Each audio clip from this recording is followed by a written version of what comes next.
ज्ञान वाणी का नव उपहार, पहुंची शिक्षा के द्वार, पढ़े लिखे और बने कुशल, ज्ञान वाणी का उद्देश्य सफल। ज्ञान वाणी।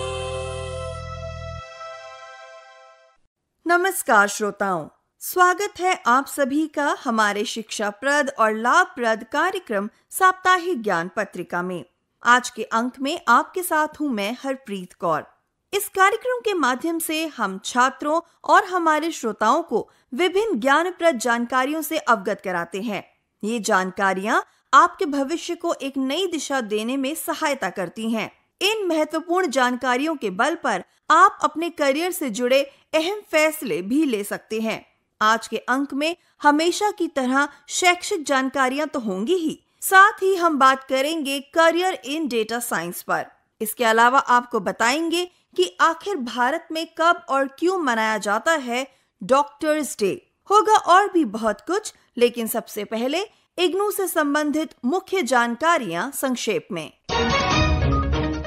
इग्नू में जुलाई सत्र के लिए एडमिशन जारी।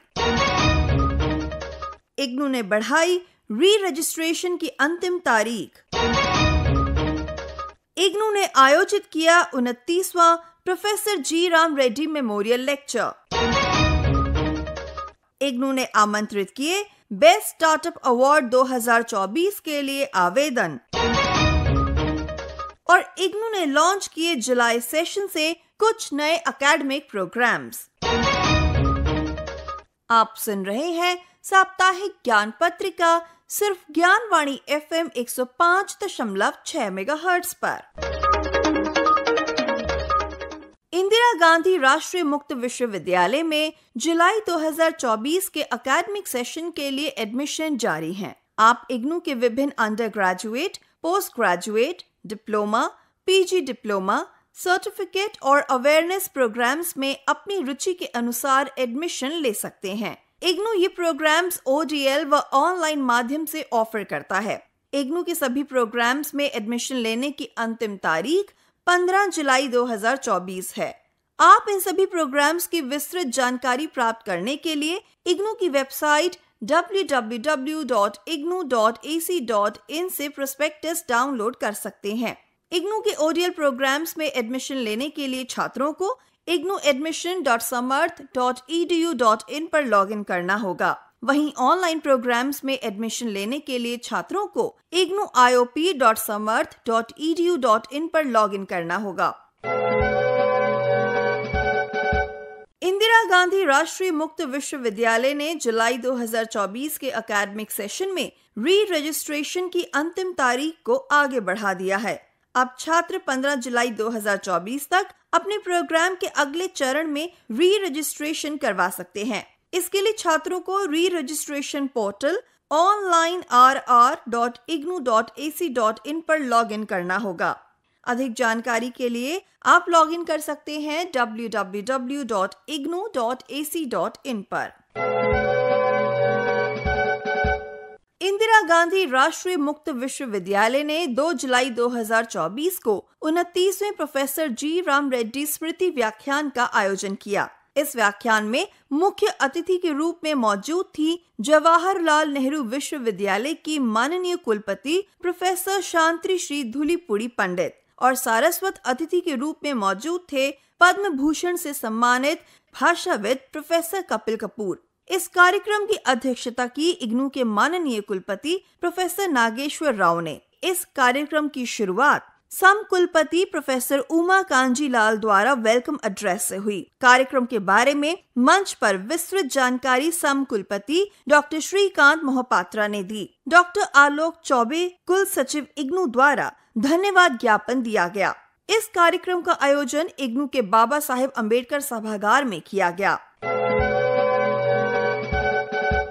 इंदिरा गांधी राष्ट्रीय मुक्त विश्वविद्यालय के national centre for innovation in distance education के अंतर्गत इंस्टीट्यूशंस इनोवेशन काउंसिल द्वारा स्टार्टअप कंपटीशन 2024 के लिए आवेदन आमंत्रित किए गए हैं। भारत सरकार के आत्मनिर्भर भारत अभियान और विकसित भारत के उद्देश्यों को ध्यान में रखते हुए बेस्ट स्टार्टअप अवार्ड 2024 का आयोजन किया जा रहा है। इस प्रतियोगिता में इग्नू के छात्र व पूर्व छात्र भाग ले सकते हैं। छात्रों को वेबसाइट पर दिए गए लिंक के माध्यम से आवेदन करना होगा। आवेदन करने की अंतिम तिथि 31 जुलाई 2024 है। अधिक जानकारी के लिए आप इग्नू की वेबसाइट www.ignu.ac.in पर लॉगिन कर सकते हैं। किसी भी तरह के अन्य क्लैरिफिकेशन के लिए छात्र डायरेक्टर ncide@ignu.ac.in पर ईमेल भी कर सकते हैं।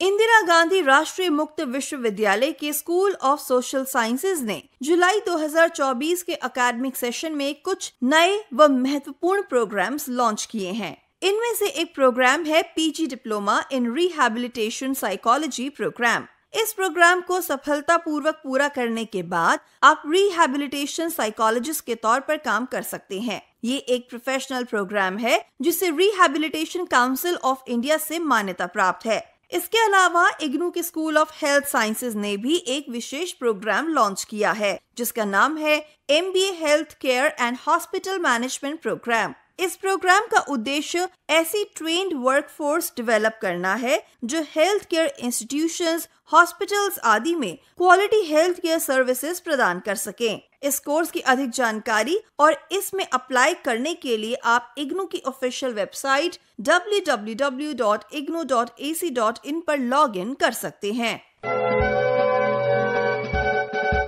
इंदिरा गांधी राष्ट्रीय मुक्त विश्वविद्यालय के school of performing and visual arts द्वारा कई महत्वपूर्ण प्रोग्राम्स ऑफर किए जाते हैं।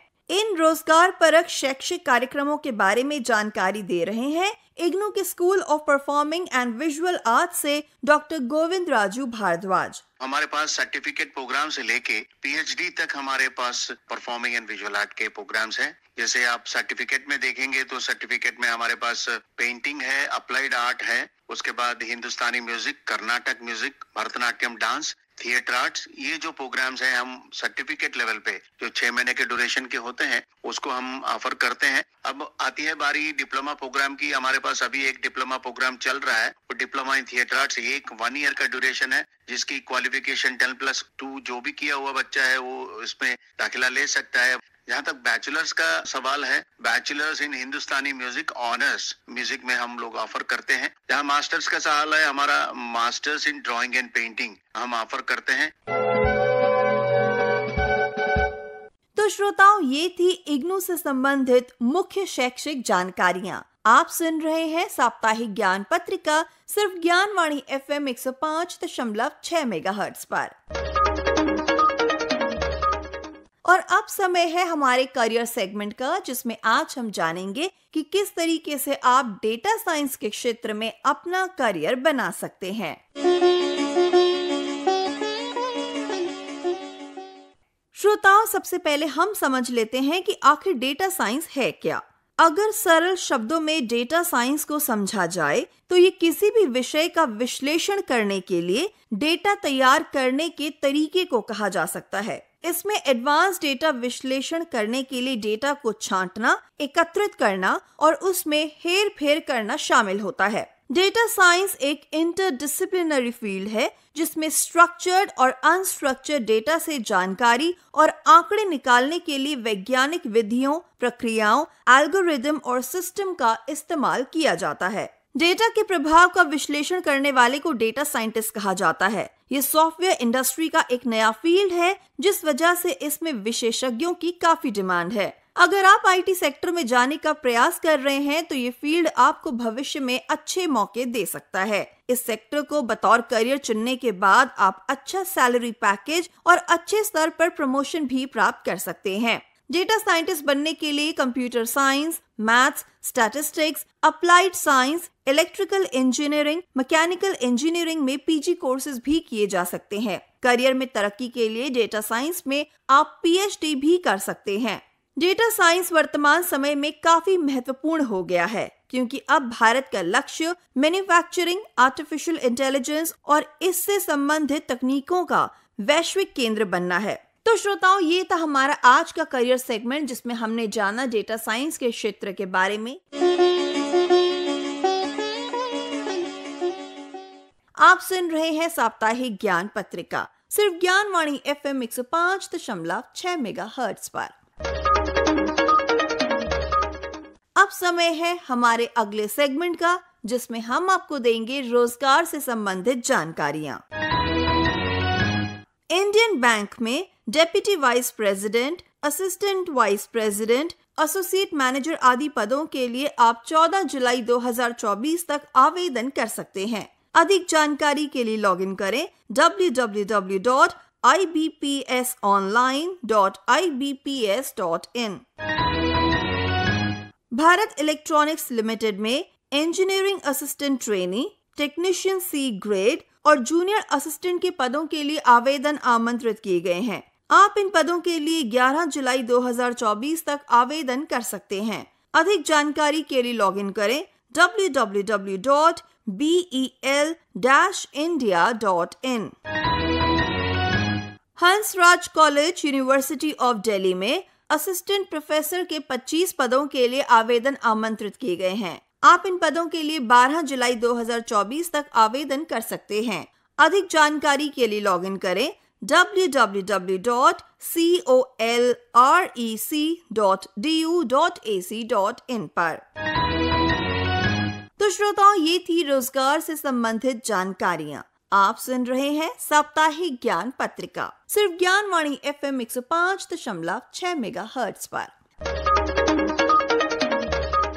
साप्ताहिक ज्ञान पत्रिका में अब समय है हमारे अगले segment history of the week का। श्रोताओं, इस सेगमेंट में हम आपको अवगत कराएंगे कुछ महत्वपूर्ण ऐतिहासिक तथ्यों से। 30 जून 1937 को दुनिया का पहला इमरजेंसी नंबर 999 लंदन में जारी किया गया था। 1 जुलाई 1882 को पश्चिम बंगाल के दूसरे मुख्यमंत्री डॉक्टर बिधान चंद्र रॉय का जन्म हुआ था। उनके जन्मदिन को देश में डॉक्टर दिवस के रूप में मनाया जाता है। 2 जुलाई 1962 को दुनिया के सबसे बड़े रिटेल आउटलेट वॉलमार्ट का पहला स्टोर अमेरिका के रॉजर्स, अरकांसस में खोला गया। 3 जुलाई 1979 को विद्यासागर सेतु, जिसे दूसरे हावड़ा ब्रिज के नाम से भी जाना जाता है, उसका निर्माण कार्य शुरू हुआ। 4 जुलाई 1776 को अमेरिका की आजादी के तौर पर जाना जाता है। 5 जुलाई 1954 को BBC यानी ब्रिटिश ब्रॉडकास्टिंग कॉर्पोरेशन ने पहला टीवी प्रसारण किया। इसकी अवधि 20 मिनट की थी और इसे पहले से बनाकर तैयार किया गया था। और 6 जुलाई 1885 को लुई पास्चर ने रेबीज के टीके का सफलतापूर्वक परीक्षण किया। इस खोज ने मेडिकल की दुनिया में एक क्रांति ला दी थी। तो श्रोताओं, इन्हीं सब कारणों से रहा बीता सप्ताह इतिहास में खास। आप सुन रहे हैं साप्ताहिक ज्ञान पत्रिका सिर्फ ज्ञानवाणी FM 105.6 मेगाहर्ट्ज पर। और अब समय है हमारे स्पेशल सेगमेंट का। आज के हमारे स्पेशल सेगमेंट में हम जानेंगे कि आखिर क्यों मनाया जाता है नेशनल डॉक्टर्स डे।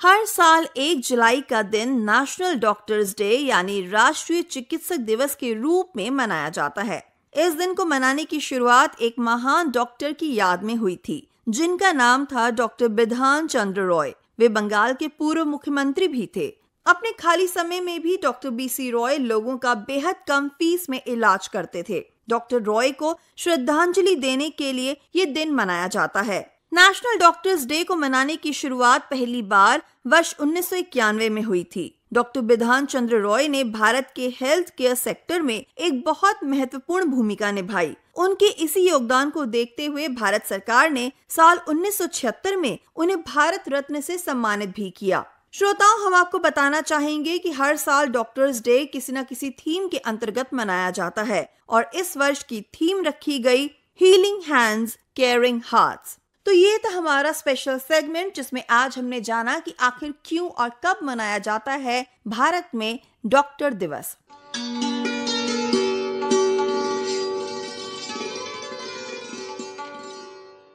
आप सुन रहे थे साप्ताहिक ज्ञान पत्रिका सिर्फ ज्ञानवाणी FM 105.6 मेगाहर्ट्ज पर। आज के इस कार्यक्रम को आप तक पहुंचाने के लिए तकनीकी सहयोग दिया जयप्रकाश ने। वाचन व आलेख रहा हरप्रीत कौर का। संपादन किया सदन लाल ने और प्रस्तुतकर्ता थे कमल कुमार। आज के इस अंक से मैं आपकी उद्घोषिका हरप्रीत कौर अब आपसे लेती हूँ अनुमति। नमस्कार। ज्ञानवाणी का नव उपहार, पहुंची शिक्षा